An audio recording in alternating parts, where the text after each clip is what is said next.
Bienvenue sur notre chaîne. Aujourd'hui, on s'attaque à une question qui a l'air toute simple comme ça. Qui est la femme la plus musclée du monde?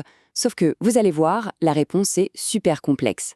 Est-ce que tout est une question de taille, de médaille ou de force pure, brute de décoffrage? On va décortiquer ensemble l'univers fascinant, et parfois controversé, du bodybuilding féminin pour dénicher la vérité. Et je vous préviens, vous risquez d'être surpris.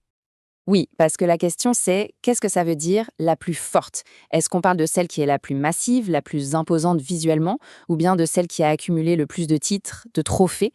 Ou alors est-ce que c'est tout simplement celle qui est capable de soulever les poids les plus lourds? On va explorer chacune de ces pistes, une par une. Pour couronner notre reine, on va donc avoir 3 catégories bien distinctes. D'abord, la masse musculaire absolue, le volume à l'état pur. Ensuite, le palmarès en compétition, là où on forge les légendes. Et pour finir, la force brute, la puissance pure et dure. Ça nous fait 3 catégories et donc plusieurs prétendantes au titre. Allez, c'est parti. Alors voilà, on entre dans le vif du sujet avec 3 noms, 3 véritables monuments. On a Natalia Kuznetsova, une force de la nature. 93 kilos en compétition, des biceps de 51 cm, c'est juste énorme.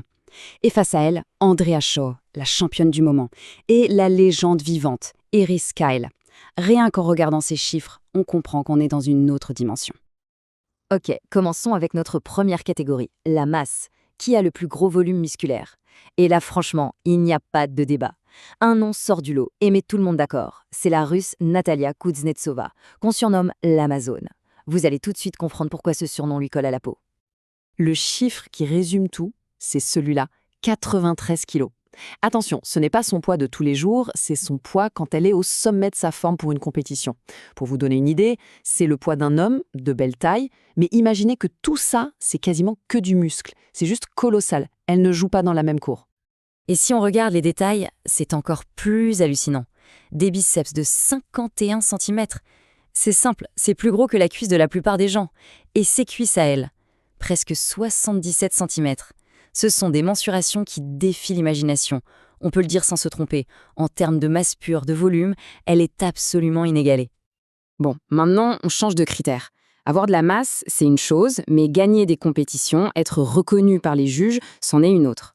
Et là, c'est passionnant, parce qu'on a un vrai duel entre la plus grande de tous les temps et celle qui règne sur le sport aujourd'hui. Un choc des générations. Quand on parle de palmarès, il y a un nom qui éclipse tous les autres, Iris Kyle. Et ce chiffre, 10, c'est le chiffre d'une légende. Elle a gagné 10 fois le titre de Miss Olympia. C'est la compétition la plus importante du monde. 10 fois. C'est une domination totale, absolue, qui a duré plus d'une décennie. C'est juste monstrueux. Mais le plus dingue dans tout ça, ce n'est même pas ça. Le record d'Iris Kyle n'est pas juste un record féminin.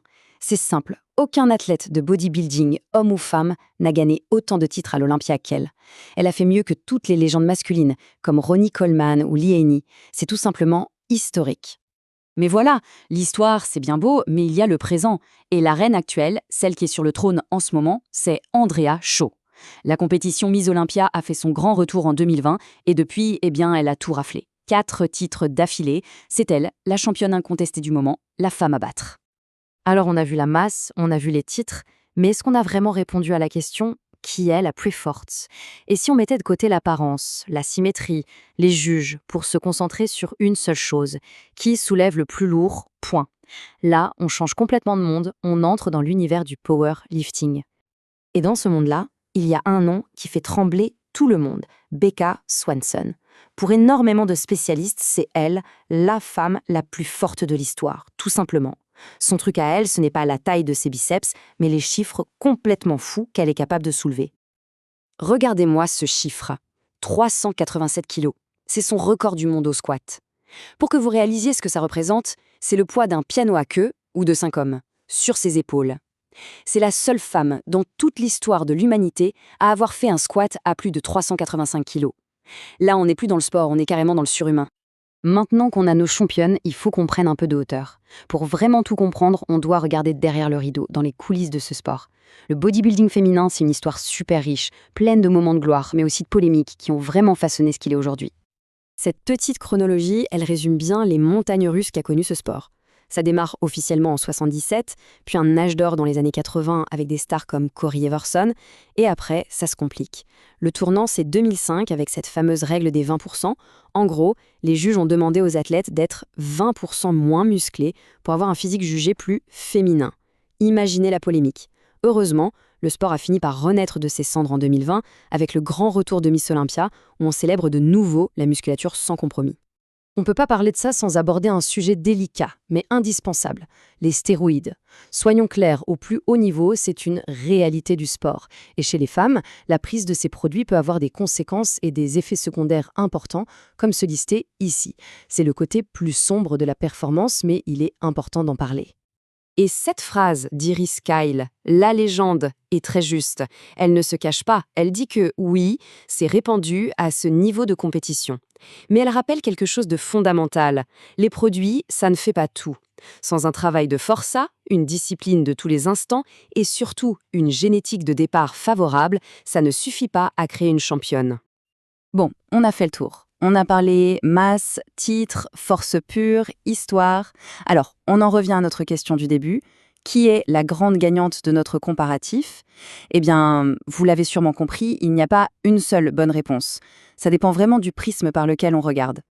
Le verdict final, c'est donc un podium avec plusieurs reines. Si on parle de masse musculaire pure, la couronne va sans aucune discussion à Natalia Kuznetsova. Si on regarde le succès historique, le statut de plus grand de tous les temps, c'est Iris Kyle. Si on se concentre sur qui domine aujourd'hui, la reine, c'est Andrea Shaw. Et enfin, si on ne s'intéresse qu'à la force brute, la puissance à l'état pur, alors la patronne, c'est Becca Swanson. 4 reines, chacune maîtresse de son royaume.